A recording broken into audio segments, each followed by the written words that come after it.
저는 철학자입니다. 철학교수. 그래서 정치하고는 거리를 일부러 좀 두려고 했었습니다.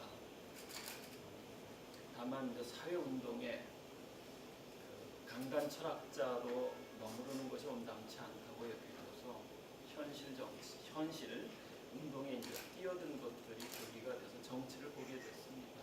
그러면서 늘 정치에 일정하게 거리를 두려고 했었는데 그래서는 안 된다는 걸 뒤늦게 알게 됐습니다. 그래서 정치를 정말로 바로잡아야 되겠다라는 생각을 갖게 된 거죠. 한 나라가 건강 상태를 유지하면서 미래를 밝게 지향하려면 정치가 제 역할을 해야 한다는 건 분명하죠. 근데 이제 우리의 현실을 들여다보면 사실 참담하지 않습니까?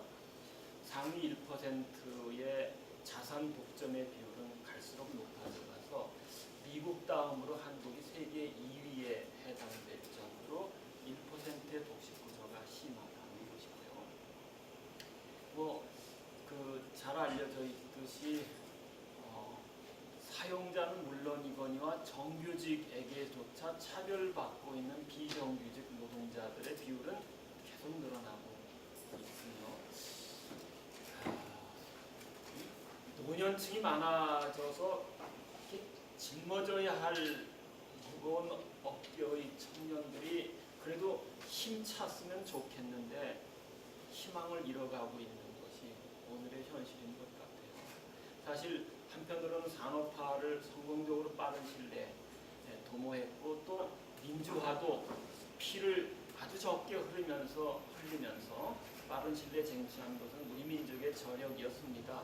그런 점에서 지금까지 우리는 참 잘 온 편이라고 말할 수 있어요. 근데 지금 이 국면에 사실은 이제 정체되어 있다. 돌파가 요구되어지는데 남북 간의 어쨌든 이 평화 통일은 여전히 멀다고 느껴지고 있고 그리고 외세로 본다면은 야비하다고까지 여겨지는 일본의 아베 정권 그리고 이제 우리를 돕긴 했지만은 늘 그저 아래 속해 있기를 원하는 미국 그리고 어느덧 옆에 있었는데 큰 땅덩어리에 문화 저력도 엄청나죠. 근데 인구도 한 14억까지 되는 커가고 있는 중국 그리고 이제 전통의 미국과 어쨌든 맞짱을 떠왔던 러시아 이렇게 둘러싸여 있는 현실입니다. 이럴 때 우리 민족이 자산도 적고 땅덩어리도 적고 인구도 적은데 미래지향적으로 돌파할 것들이 이어지죠. 정치가 그것을 풀어야 되는데 풀기는커녕 오히려 족쇄 역할을 하고 있는 게 현실이다. 그러면 우리 현실을 한번 잠깐 들여다보죠. 들여다보면 보수 우파는 탐욕이 한 절반쯤 되는 것 같아요. 그들에게는. 그런데 어쨌거나 돈을 추구하는 입장에서 자유의 가치를 시장에 적용해서 시장 자유주의가 어쨌든 통용되도록 하면 파이가 커지기 때문에 탐욕의 동기를 채울 수 있는 계기는 많아져 가거든요. 그래서 재벌, 그 다음에 대기업, 보수 언론을 어쨌든 얻고 있는 형세인데다가 또 지역적으로도 유리해서 인구가 많은 경상도, 그렇죠? 사실은 지지 기반으로 갖고 있는 데다가 우리가 겪었던 참담한 6.25의 상처를 등에 업고 있어서 언제든지 상대방에게 칼날을 겨룰 수 있는, 그렇죠? 그래서 매우 유리한 국면에 보수 정치는 놓여 있다. 그래서 이들이 어지간하게 부정과 부패에 연루되더라도 국민에게 계속 신임을 받는 것 같아요. 그러면 그 반대 대비되어지는 쪽을 한번 난 들여다보고 싶은 겁니다. 그러면 전통의 민주진보 좌파의 정치 흐름은 어떤 건가?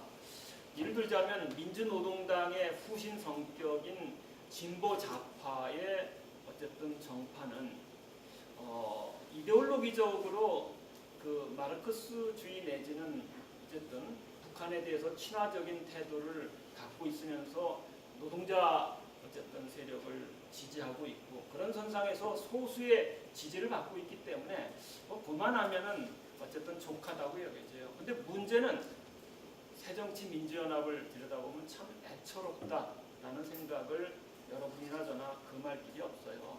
물론 민주화를 도모하는데 적지 않게 기여함으로써 두 번에 걸쳐서 DJ 그다음에 노무현으로 이어지는 집권을 해왔지만 이제 그것으로 수명이 거의 다 한 것은 아닌가 하는 자괴감이 들어서 사실은 안타깝습니다. 왜냐하면 한 축으로는 경상도 지역 기반의 보수 우파와 비슷하게 호남을 지역 기반으로 안고 있는데 호남의 대다수의 정치인들은 일부 좋으신 분들도 있긴 하겠지만 여전히 그 기득권을 비호하는 입장에 놓여 있는 세력들이지요. 그리고 이제 또 다른 한 축은 친노 486이라고도 뭐 하긴 하는데 한편으로는 그 민주화를 도모하기도 했고 또 다른 한편으로는 그 이데올로기적 마르크시즘을 열심히 공부했던 사람들이 어쨌든 또 주축을 차지하고 있는 상태입니다. 예를 들자면 임수경 의원도 개인적으로 좋은 분이긴 하지만 왜 이분이 내 판단으로는 정의당이나 민주노동당 쪽에 가 있다면 내가 충분히 납득을 할 터인데 왜 새정치민주연합에 가 있을까? 그렇죠? 이렇게 돼버리면 민주노동당 또는 예를 들어서 이석기 의원이 이렇게 비례대표 의원으로 달고 정치권에 등장해서 굉장히 친북적인 언행을 일삼음으로써 좌우파가 어쨌든 쳐놓은 그 종북주의의 덫에 빠져버리는데 여기에 미끄럼을 새정치민주연합도 타게 되더라. 그래서 어떨 때는 호남 기득권 세력과 유사한 분들은 부정부패에 연루가 되고 또 어떤 때는 그 금방 말씀드린 것과 같은 종북주의의 미끄럼을 쭉쭉 타들어가니 국민의 마음에서는 불안하기 때문에 표를 저쪽이 즉 보수가 잘못하더라도 이쪽을 덥석 주기가 주저주저한다는 겁니다. 물론 한 번은 잘하지만 한 번 부패하게 되고 한 번 잘하지만 한 번 종북주의 덫에 빠져버리게 되고 이런 고난한 현실 속에 놓여 있는 게 새정치민주연합이다 라고 여겨지는 겁니다. 그렇다면 정치는 뭐냐? 저는 정치가 바르게 가려면 나라를 바르게 통치, 경영 또는 협치하겠다는 정치 집단이 국민들에게 정책을 제시하는데 제시된 정책이 수미일관된 원리에 의해서 이루어지는 따라서 정치 철학, 즉 정책 이념에 근거할 필요가 있다는 거죠. 그런 점에서 보수는 절반의 어쨌든 정치 철학을 갖고 있다. 즉 시장 자유주의를 갖고 있어서 세계사적인 신자유주의 흐름에 편승만 하면 절반 정도 그런데 유리한 여건이기 때문에 3분의 2 정도 늘 유리한 국면에 놓여 있다. 반면 진보 좌파는 일단 이데올로기적 좌파는 소수의 지지를 받는 쪽으로 왜소화되어 있지만 새정치민주연합이 좀 감당을 했으면 좋겠는데 여기에는 정체성, 즉 정당의 정체성이 결여되어 있다는 겁니다. 왜냐하면 너무나 이질적인 호남 기득권 정치에 영합할 보수 세력과 또 이데올로기적으로 좌파 성격이 명료한 예를 들자면 임수경 의원도 사실은 그렇게 여겨지는데 이게 한때 모여 있으니 뭔가 당의 정체성을 선명하게 드러내고 그리고 그런 선상에서 의원들이 약간씩 예를 들어서 그 한 부모 밑에 형제들이 있을 경우 남들이 볼 때 이 형제들은 유사해요. 그렇죠? 근데 형제들 각각은 조금씩 차이는 있거든요. 이런 것을 가족 유사성이라고 할 터인데 정당은 이런 가족 유사성의 차이는 있을지언정 그렇죠? 대체적인 공통성을 갖고 있어야 국민이 일관되게 이쪽 정당을 지지하면 정책이 이렇게 펼쳐질 걸로 여겨지기 때문에 한번 그쪽을 밀어줘 볼까? 아니면 이쪽은 난 옛날부터 신뢰하고 있어. 이렇게 해서 표심이 가게 되는 건데 그런 것을 갖고 있지 못하다는 거예요. 그런 현실 속에서는 공천 때만 되면 어떻게 되는 겁니까?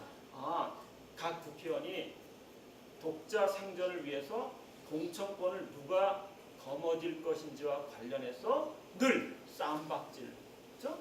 일관되고 있다는 거. 지금의 모습이 바로 그런 모습이다. 그러면 이거 어떻게 할 거냐? 저는 상대적으로 민주화를 도모했던 집단이 양심에 의거해서 불의에 맞선 의로운 행보를 취했던 그래도 집단이기 때문에 이들에게 약간의 점수를 주고 싶어요. 사실 저도 그런 선상에서 사회운동을 해왔었는데 그렇다면 이런 넓은 의미의 진보 진영은 그러면 당의 정체성을 어떻게 가져야 하는가? 이 고민을 난 해야 할 때라고 보는 겁니다. 그러면 한번 생각해 보죠. 그러면 진보 정당이 당의 정체성을 어떻게 가져갈 것인가? 일단 자유주의는 보수 우파가 갖고 있으니까 그것과 대비되는 것을 좀 택하지 않을 수 없어요. 근데 정치학 교과서에 의하면 평등의 가치를 구현하는 마르크스주의만 나와 있단 말이에요. 그런 점에서 사회주의 또는 사회민주주의를 염두에 둘 필요는 있겠다. 그러나 말씀드린 바와 같이 우리는 유교라는 동족 상장의 아픔을 어쨌든 치열하게 겪었다는 거죠. 그런 의미에서 사실은 이데올로기적 마르크시즘은 노동자 일부를 비호하는 소수 정파일 수는 있어도 집권이 가능한 진보 정당의 정치 철학이나 정책 이념으로 채택하기는 용이하지 않다고 여겨지는 겁니다. 그럼 다른 대안은 없는가? 정치학 교과서에는 없어요. 그런데 철학자의 눈에는 보이는 겁니다.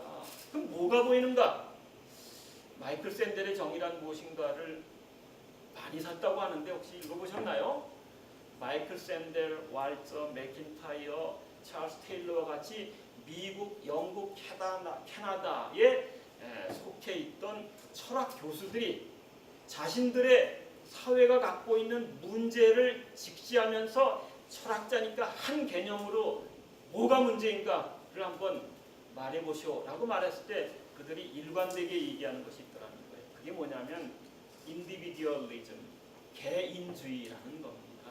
이 개인주의화, 즉 사회가 개인으로 파편화된 상태에서 그럴 때 이제 틈타는 겁니다. 토마스 홉스가 쓴 저서 리바이어던, 이건 성경 속의 리워야단으로서 사탄의 그렇죠? 한 모습이에요. 뭘 얘기하고 있느냐? 인간 각자는 이기적인데 이기적으로 행동하는 것이 도덕적으로도 옳다라고 홉스가 말하는 겁니다. 아니 이기적으로 행동하는 것을 도덕적으로도 정당화시킨 이 윤리적 이기주의의 그렇죠? 리바이어던이라는 선상에서 국가 체제가 들어서고 그러면 그 체제 속에서 경제는 어떻게 활동할 것인가 연관돼 있거든요. 고전 경제학의 창시자 아담 스미스 경제 지평에서 각자는 어떤 방식으로 행동합니까? 타인에 대한 배려나 존중? 아니죠. 오직 자기 자신에게 이익이 되는 방식으로 영리활동을 하면 보이지 않는 시장이 자동으로 조절함으로써 물질적인 양의 크기를 늘려준다. 번영의 단계로 옮겨간다. 따라서 출발 동기에서는 토마스 홉스와 동일한 겁니다. 이기적으로 영리활동을 하라는 겁니다. 다만 번영은 커진다라는 정도로 살짝 바꿨을 뿐이긴 하죠. 이런 제도적 상황에 우리가 놓여 있다. 그런 의미에서 개인주의는 시장판에 나가면은 이기적인 경제적 영리 활동과 직결돼 버리는 겁니다. 그렇죠?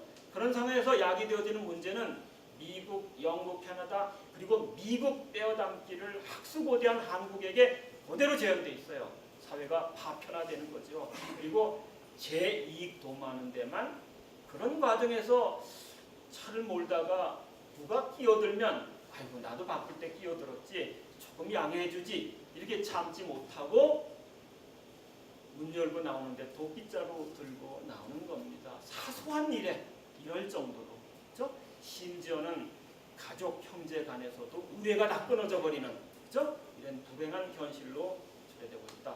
따라서 자유주의는 개인주의로 미끄럼을 탄다. 그래서 개인주의적 자유주의가 현대사회 최고의 문제다라고 말하는 것이 마이클 샌델이 정의란 무엇인가에서 하고 싶었던 얘기예요. 그럼 대안은 뭘 찾을 것인가? 그렇죠? 대안이 있는 겁니다. 이 대안은 마르크스주의가 아니라는 거예요. 자유주의는 물론 아니죠. 그 대안이 뭔가? 공동체주의라고 말할 수 있습니다. 그래서 마이클 샌델의 책에 보면 마지막 장이 공동체주의에서 우리가 선을 도모하는 공동선장이 되어 있어요. 그러면 조금만 더 생각해 보자고요. 근데 공동체주의는 예전에도 있지 않았습니까? 공자, 그렇죠? 님 시대에도 그랬고 옛날 고대에도 있었고 물론 근데 저는 21세기 진보에 대한 그런 의미에서 신공동체주의여야 한다. 신공동체주의는 그러면 구공동체주의하고 뭐가 다른 겁니까?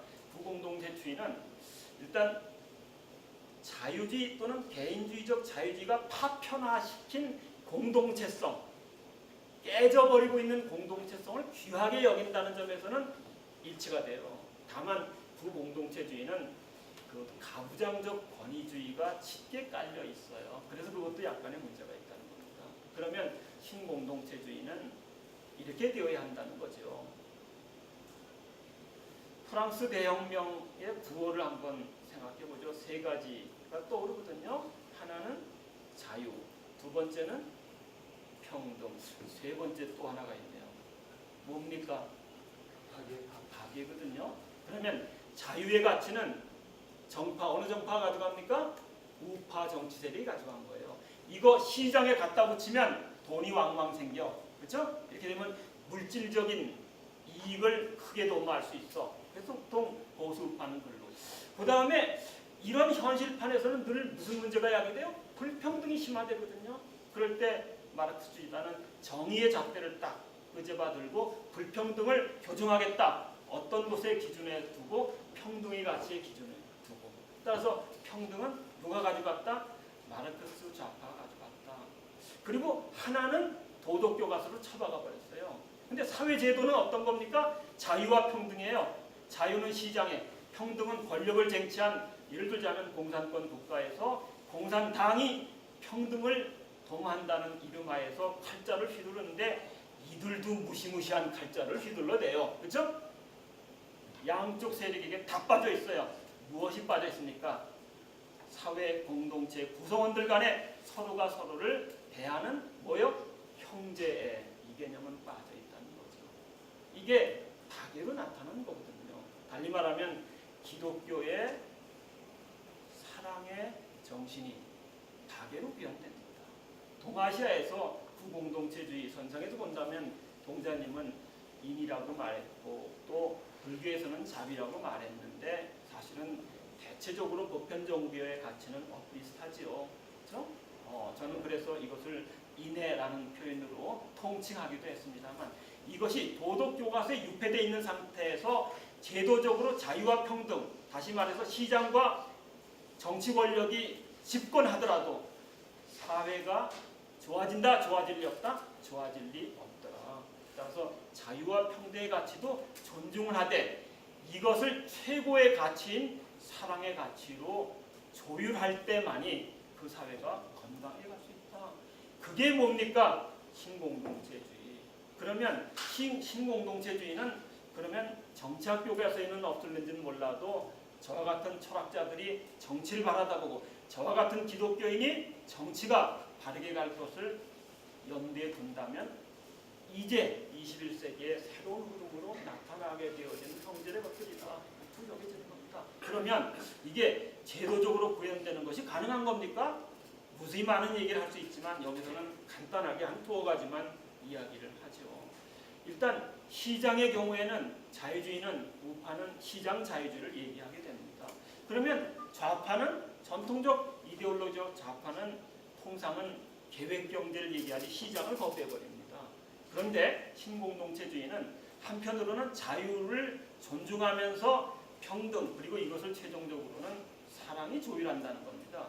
그런 점에서 자유의 계기도 그런 점에서 시장의 효율성을 받아들이되 각자 자기의 이익을 도모하는 그럴 때 자유주의의 자아의 상은 무연고적 자아, 독립적 자아인 반면 공동체주의는 연계적 자아로 본다는 겁니다. 여기 계신 여러분들은 김씨, 박씨, 이씨 등등인데 그냥 뚝 떨어진 개인입니까? 아니면 34대 무슨 예를 들어서 박씨의 손으로서 부모로부터 태어나서 형제들과 그리고 동네 친구들과 지지고 볶고 어려운 시절 지내면서 한글을 깨우치고 역사성 이런 의미의 우리는 시줄 날줄의 역사적 계기를 갖고 있는 자, 연계적 자라는 겁니다. 그렇죠? 그런 선상에서 자아의 고유성을 실현하되 이 고유성의 실현이 타인에게 불이익을 해악을 가져다 주는 것이 아니라 무엇을 가져다 주는 믿어버린 영향을 끼침으로써 우리 모두의 공동의 선이 도모되는 새로운 사회, 이런 시장 공동체주의가 가능하다. 경제 정의, 분배적 차원에서 논의된 것인데, 경제민주화, 개인의 권리 차원에서 논의된 것인데, 이런 것들은 시장 공동체주의의 한 단면일 뿐이라는 거예요. 그렇죠? 한번 생각해 보자고요. 정의라는 것은 불이한 상태에서 바로잡기 위한 사후 치료적 덕목이에요. 사회, 정치, 사회적으로.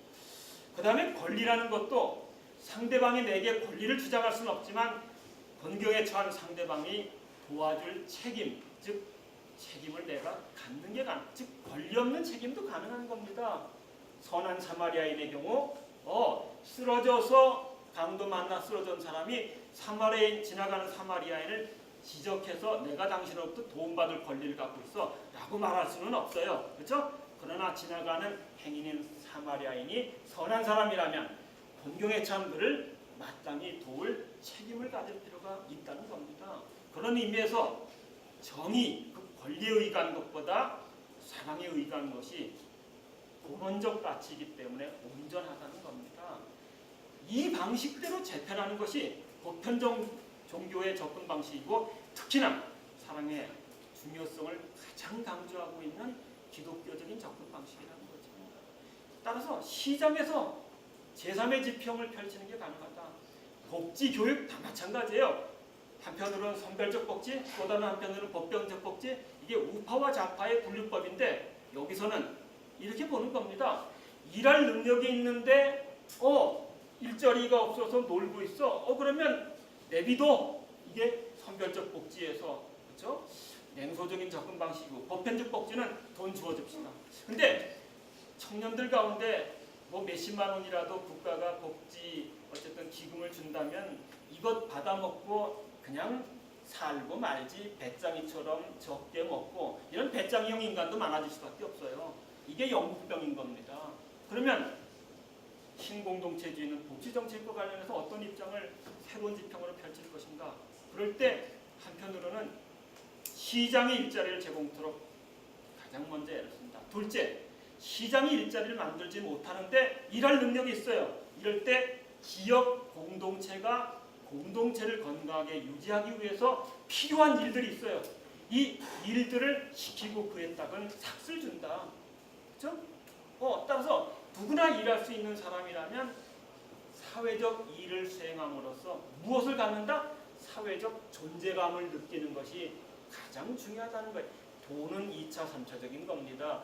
내가 일을 하면서 그 일을 내 주변에서 당신 참 그 일 잘하고 있어. 당신 때문에 얼마나 기쁜지 모르겠어. 라는 말을 들으면서 자기 일을 하는 것이 가장 보람 있는 일이에요. 연봉이 많아서가 아닌 겁니다. 가장 가치 있는 일을 누군가가 사회적 구성원들이 박수갈채를 쳐줄 때 자기가 살아야 할 존재 의미를 명확하게 갖게 되는 겁니다. 이런 사람들은 사태가 어려워도 자살과 같은 심약한 행동을 하지 않는다는 거죠. 그렇게 해야죠.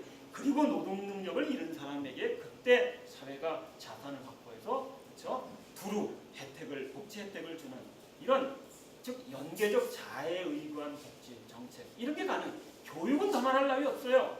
그렇죠? 등등등등이 가능하다.